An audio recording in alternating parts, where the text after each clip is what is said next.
જય માતાજી મિત્રો। તો આપણે જે પ્રમાણે આપણે જે આગાહી કરી હતી, જે રીતે અપડેટ આપી હતી કે જે અલગ અલગ મેપ દ્વારા અને અલગ અલગ જે અનુમાન કરે છે વરસાદનું, એના પણ આપણે જોયા અને પછી એમાંથી કોમ્બિનેશન કરીને આપણે કીધું હતું કે આ ભાગમાં વરસાદ પડવાની થોડી થોડી શક્યતા છે, ક્યાંક ઝાપટા આવી શકે છે, ક્યાંક સામાન્ય વરસાદ પડી શકે છે અને હાલમાં સ્થિતિ પણ એવી જ છે।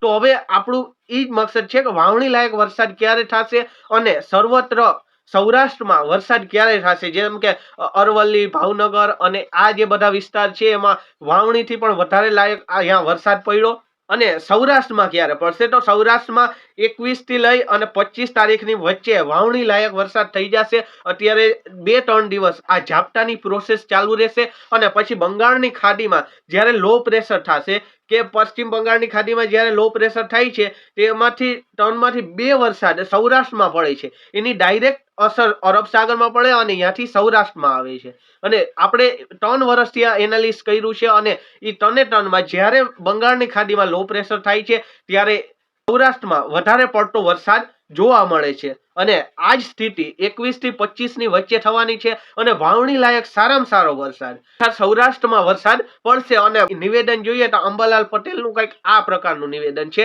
એ જોઈ લ્યો।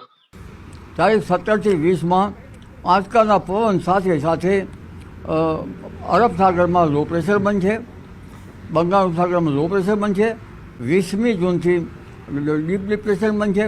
ગુજરાતમાં પણ દક્ષિણ ગુજરાતના ભાગો, આહવાના વલસાડના ભાગો, તેમજ દક્ષિણ ગુજરાતના ભાગો, દક્ષિણ સૌરાષ્ટ્રના ભાગો, સૌરાષ્ટ્રના ભાગો, હાલારના ભાગો અને ઉત્તર સૌરાષ્ટ્રના ભાગો, મધ્ય ગુજરાતના ભાગો, ઉત્તર ગુજરાતના ભાગો, કચ્છના ભાગો, લગભગ મહદ ભાગો ગુજરાતમાં વરસાદ આવી જશે। 21 થી 25 ની જેમ કે 21-22 તારીખનું કીધું છે, તો આ ઉપરથી અનુમાન લગાડ્યું છે। તો હવે આ વિડીયો તમને કેવો લાગ્યો કમેન્ટમાં જરૂરથી કહેજો। તો મળીએ આગલા વિડીયોમાં, ત્યાં સુધી ટાટા એન્ડ ગુડ બાય।